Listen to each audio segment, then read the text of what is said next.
In the academic game, there is this story that academics, researchers, PhDs need to work continuously.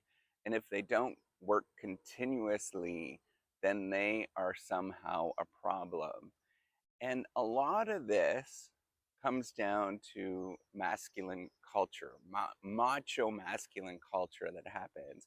And what I'm pointing out here is not necessarily the fact that you are male or female, but there are traits that we possess as human beings that many of us would sort of consider as either masculine or feminine. And within the scientific game, there's a lot of masculine traits that are shown, like the winner take all, that you have to be the best, that only the top will win, that it is a competitive game, that you need to work continuously to do well.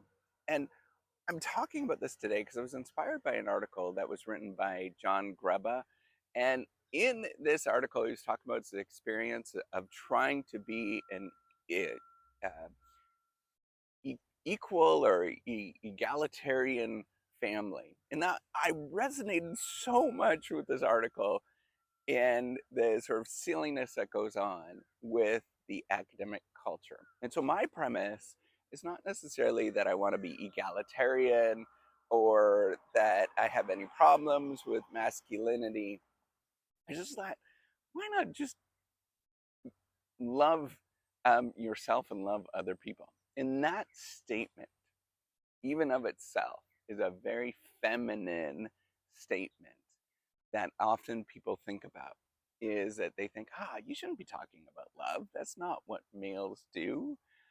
But in my experience, I want to talk to you about some experiences that I've had and the sort of craziness of, dealing with this. So one of the things that you often hear is that there's a competition towards how many hours you work at night or whether you work on the weekends. And there's this strong competition where people very much will talk about how many hours that they put in on the weekends. Because, of course, the more that you work, the more that you demonstrate that you actually work, the more of a dedicated academic, the more of a dedicated person that you actually are, right? And the more of a serious scholar that you actually are. So my experience, my wife works. Um, she's got a very serious job. Let's just say that. That's very important, just like mine. Um, now she makes more money than me. um, but many years we were very equal in terms of how we're doing things. In fact, when I was in graduate school, she was making a lot more money than me throughout graduate school. In fact, I wasn't making hardly anything in graduate school. I was living off of stipends. Um, and we had to balance what it means to have kids. I had two small kids. I had both my kids when I was doing my PhD.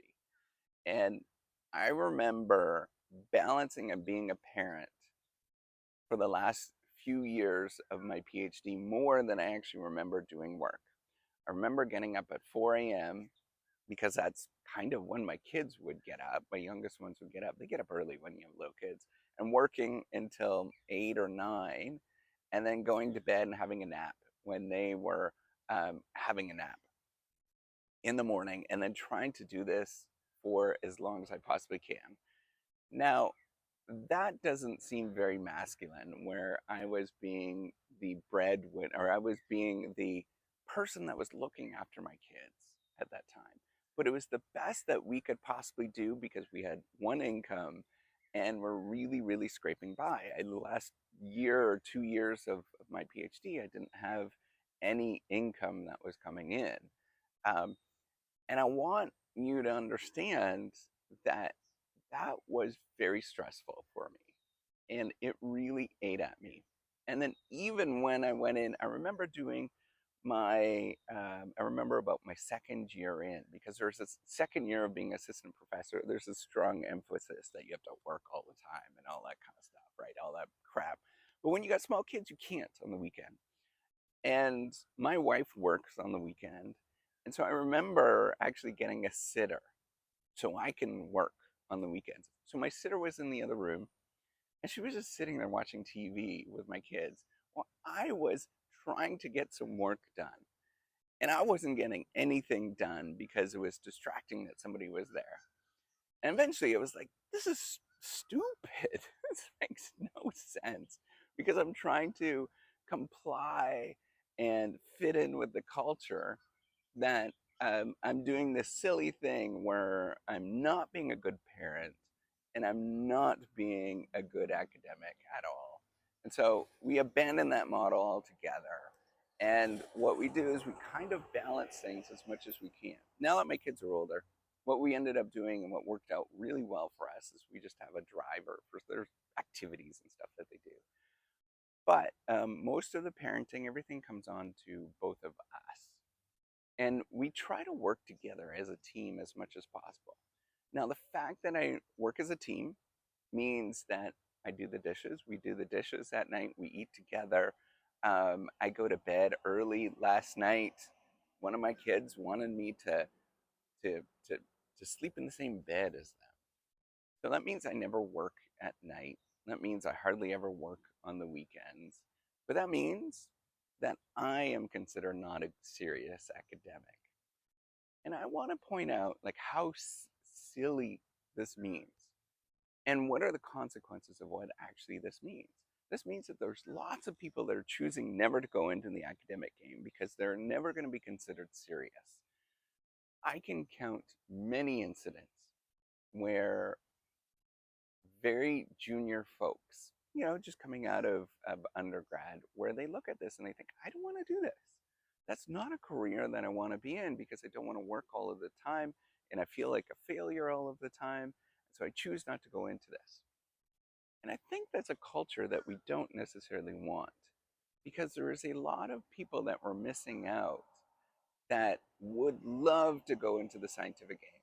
And I know a lot of nerdy scientific folks that, I went to school with a very bunch of nerdy scientific folks, very, very nerdy. And they chose not to go into science after because of the fact of this culture that we actually have. And they look at this and they're like, I don't want to be in that competitive culture. I don't want to do that for the rest of my life. And if we're going to change this, if we're actually going to really impact this, what we need to do is be more empathetic. And what we need to do is stop the sort of actions that we go through where we emphasize performance above everything else. This is a really hard thing to do. This means going against almost everything in the scientific career and how it's actually designed, the incentives that we actually have. So what can we do as an individual, right? Because you're always going to face an uphill battle. As an individual, you have to get that feeling inside where you're good enough no matter what. And if everything is falling apart around you, that's okay. That means you have to get into the feeling of ignoring everybody and being just in your zone where you're like, I'm going to protect my family and myself. And that's all that matters. I'm going to be probably inadequate in most areas, but that's okay. And if I fail in this profession, and if I don't do well in this profession, the problem is actually on the profession. It's not on me. If the profession was willing to embrace some of these things, it would probably change. I can see many careers. My wife and I, we often kind of laugh about this because, in real jobs, people don't have to work nearly as much, right? They work and there's competition and all that kind of stuff, but it's not nearly the same. So we laugh and joke about it because both of our careers are kind of similar in this way that we have to work so much. But if you balance this where you just simply ignore what everybody else is doing and say, you know what, that's on them. If they choose to live their life like that, that's okay. But in my life, I'm going to choose love. I'm going to choose empathy. And in every moment, I'm going to try to love myself as much as I possibly can. And I'm going to try to be as empathetic in my core little group as much as I possibly can. And if somebody does me wrong, that's on them. That is their problem. that means they are the ones that are dealing with something. It's not me. And I want you to really embrace this, where you have to have this inner strength where you simply say, wait a minute, this shouldn't be like this. Why is this happening? How can I submit to myself so that I have this inner confidence and I can walk forward? And so, one of the things you're going to have to learn when you do this, and I know that this is really difficult, is a lot of humility, where you realize that you can't save the day. You can't come in and change everything. You can't, you're never going to be good enough.